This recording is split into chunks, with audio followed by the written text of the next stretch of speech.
Okay, so I am here to, talk about my progress and how the surgery went and my post-op and even like right before. So I guess I'll get started. So right before, the day before, you have to shower, and I packed like my hospital bag. I pretty much packed like pajamas, slippers, toiletries, and baggy clothes. So I had two pairs of sweats, sports bras, and like a sweater. But to be honest, you don't need any of that. You're gonna be in the surgery, like not in the surgery, but in the gowns, and you'll need that stuff for after. Stuff for after surgery if you're like gonna be recovering with someone else. Like I recovered at my mom's house, so like it was good I packed those things, but like while in the hospital you're not gonna need those things. You do need like toiletries and stuff, but like you're not really wearing any clothes. I did use my slippers, and like I had like my iPad, my books, and my phone, but I was mostly on my phone. I did use my coloring books for a little bit when they wanted me to sit up, but yeah, so like I went into my surgery at 8:45, and then surgery was at 11. My mom was in the waiting room, so like they allowed one person to wait. And at my hospital they had this system where they were texting my mom updates about me while I'm having surgery, and then they also had like this screen where you could see the updates of like your person who's getting surgery. So it let her know like I'm getting ready, I'm getting prepped, surgery in progress, and then it let me know when I was out of surgery for her to see, which is really cool. And then I got so lucky that my nurses were so cool. The whole staff was cool. My surgeon was cool. I was really panicking because I watched videos before, but pretty much like you go in, you get the paperwork ready. I ended up staying in the hospital, so they like check you in and everything, and then they checked my mom in. She doesn't have her booster, so she had to get a negative COVID test up to 3 days before, and it was like the last days, so like she had to get another one that day so she could keep seeing me. Okay, hi guys, I'm back. I'm sorry, I did not even finish filming that video, so I start where I left off. So I think I left off as my mom as a visitor. My aunt also did come to see me, but since she was boosted, she got to go in right away. Another thing I forgot to add was that getting prepped for surgery was also like a whole journey. So like once you do get checked in, you have to do like paperwork, and then you go in the back and you're by yourself and you're with the nurses and like everyone who's going to be in the surgery room, in the operating room with you, introduces themselves to you. So like luckily I got this really cool nurse because I'm pretty sure everyone could tell I was so nervous. And when I get nervous, I kind of just like keep talking and I keep saying like, I'm scared, I'm scared, I'm scared.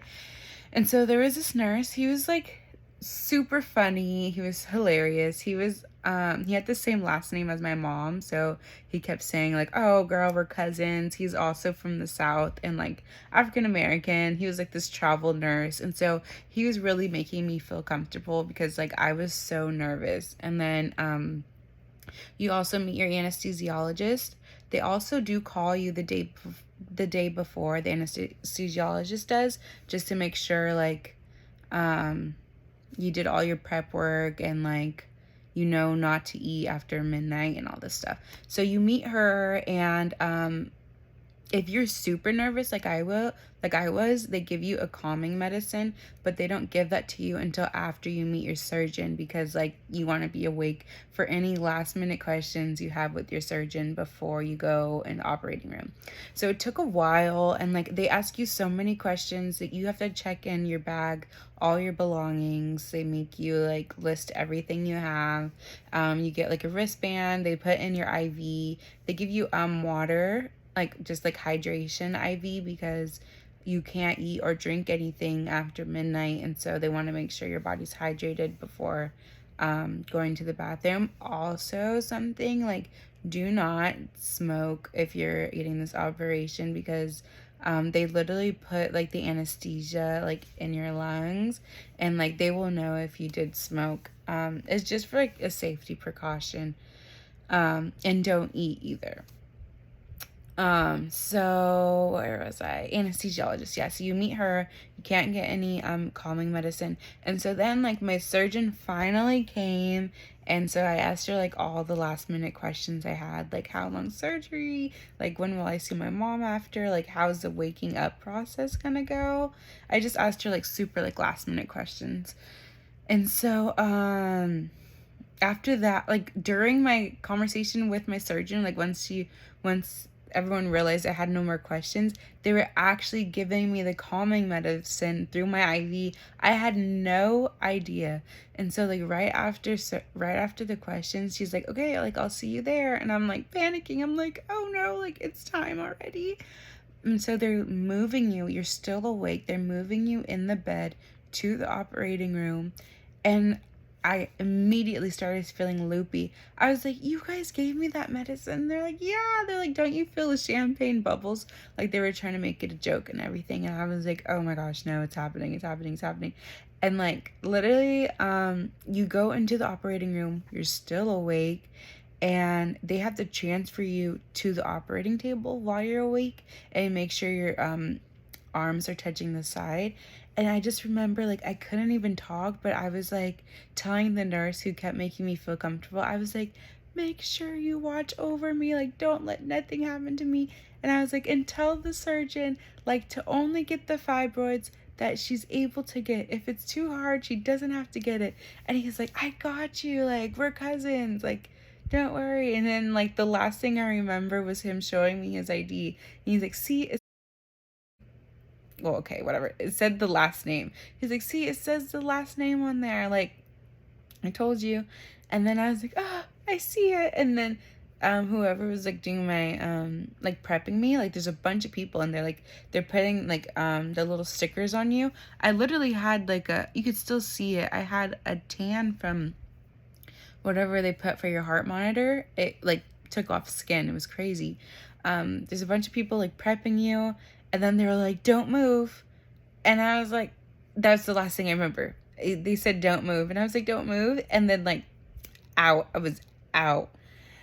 And then like I woke up, and I still kind of don't remember waking up, but I remember like me saying, where's my mom? Like, where's my mom?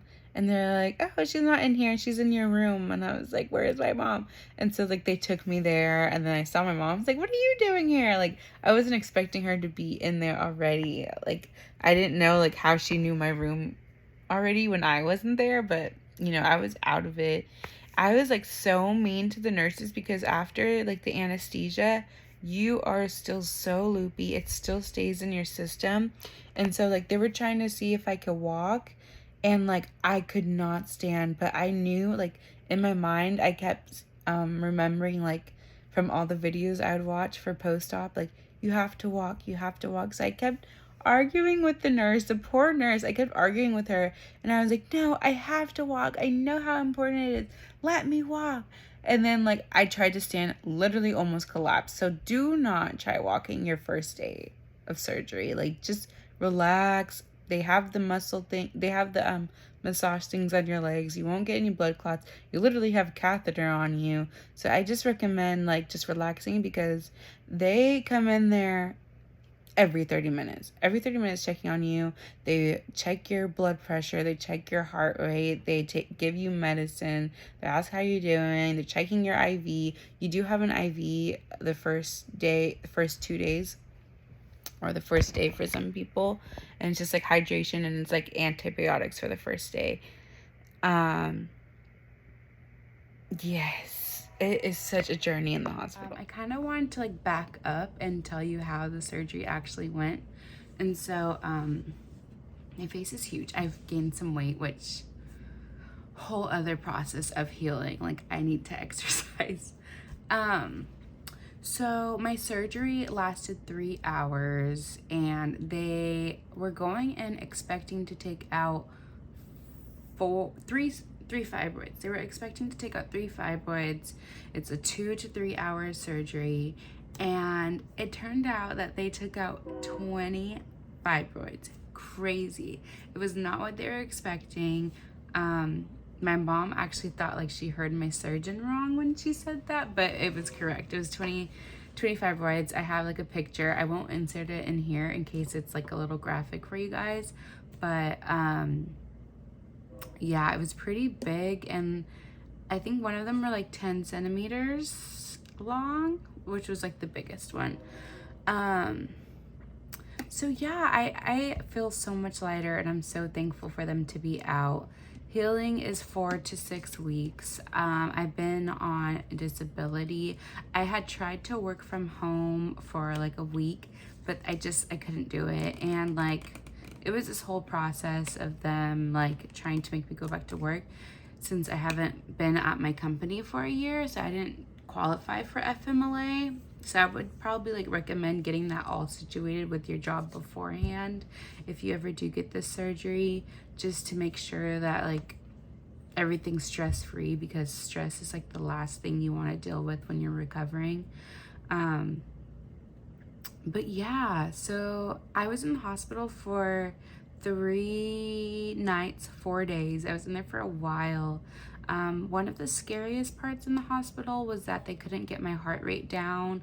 I thought I was having an anxiety attack, and it happened actually after I was looking at the pictures of my fibroids. So I don't know if that panicked me, but I think it was also because of the medication they were giving me. They were giving me something called like Teradol, and they have to inject it through your IV, and it is the most painful thing ever. And I told them to like just stop giving it to me, and then like that whole night, like they had to work on bringing my heart rate down. My heart rate was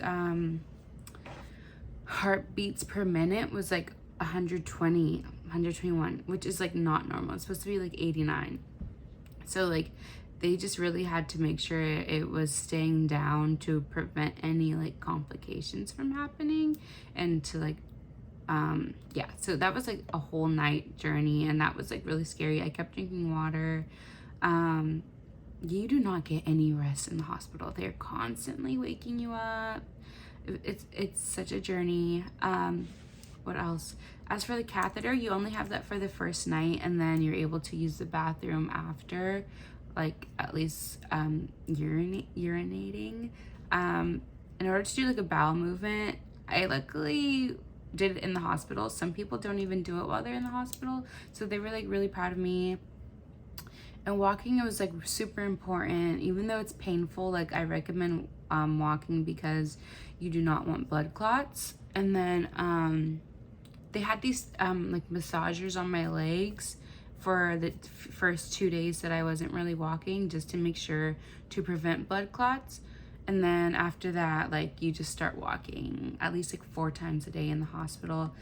And I finally got released. The hospital food was disgusting, but the staff was really great, so I really appreciated that.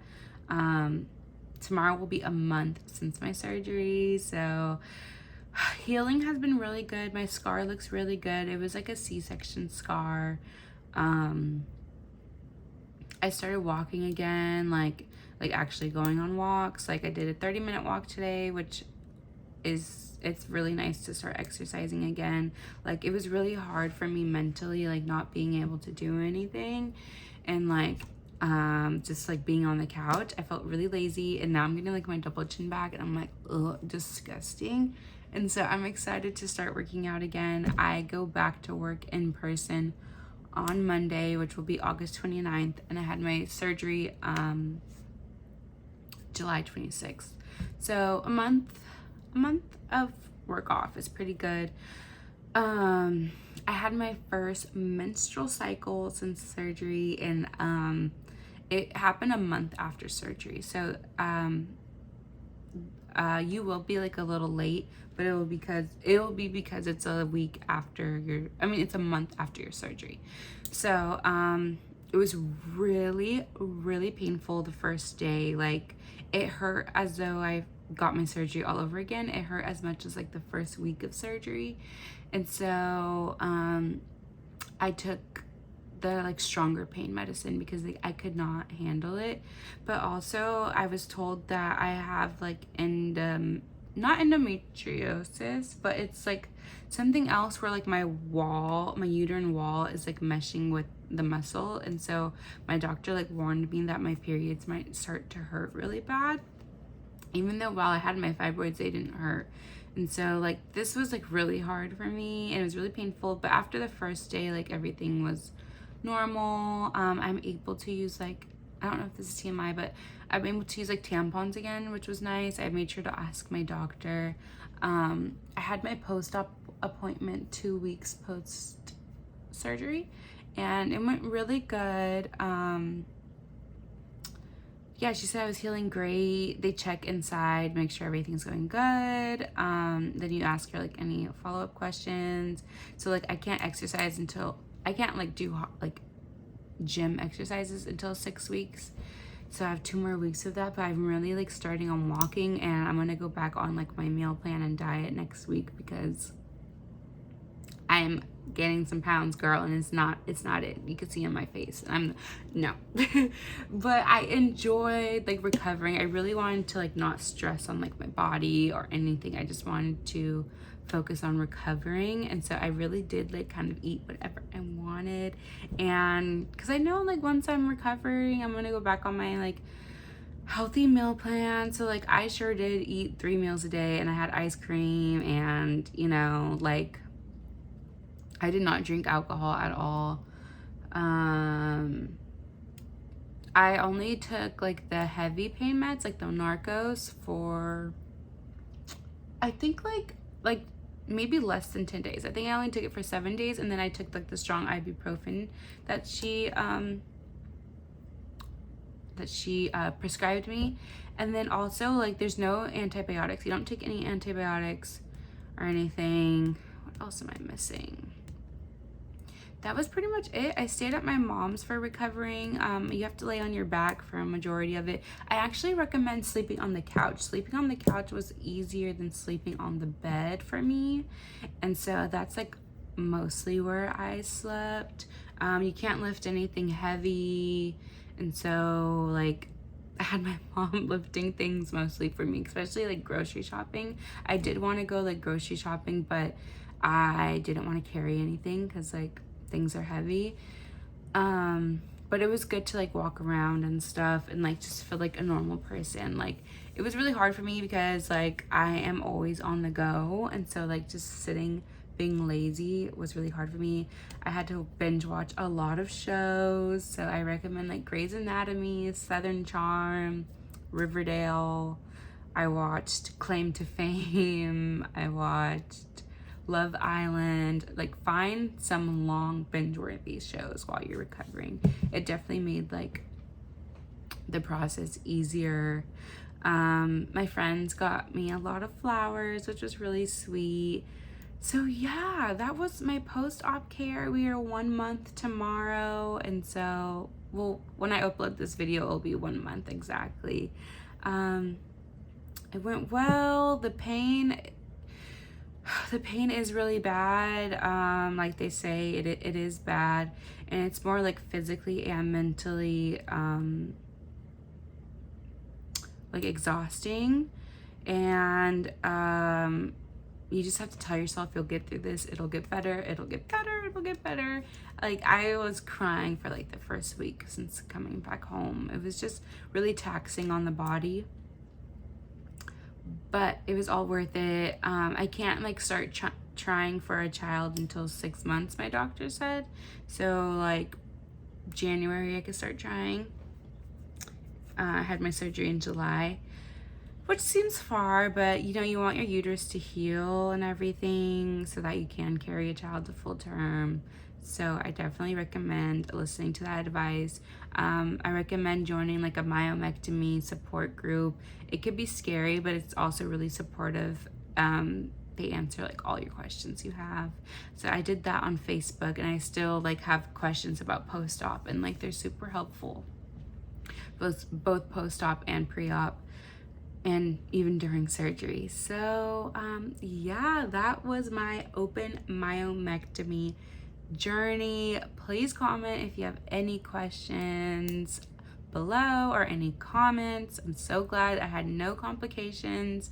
Literally the only concerning thing was my heart rate raising one of the days. It was like day 2.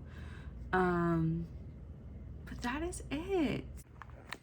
Also, I do recommend getting like comfy underwears and loose fitting clothes for recovery.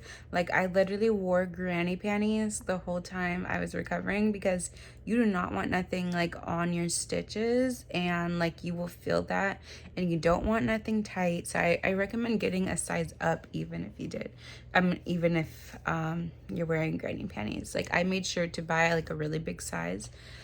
The bloating is absolutely terrible, so I recommend like not doing carbs like I did. But even though like carbs are like the easiest things to eat because you don't have an appetite, so I was eating like grilled cheese and like bread and toast, and like that was the only thing helping me eat. But you get really bloated, and especially you're not being active, so I recommend trying to find some healthy foods that can help with your digestive system. Like I tried doing more salads, and like fruit is really helpful. I should have done smoothies, but I would recommend you doing smoothies as well. Yeah, so I just wanted to add that to my video really quick. So, thank you for watching, and maybe I'll do some more little YouTubes. Stay tuned. Good night.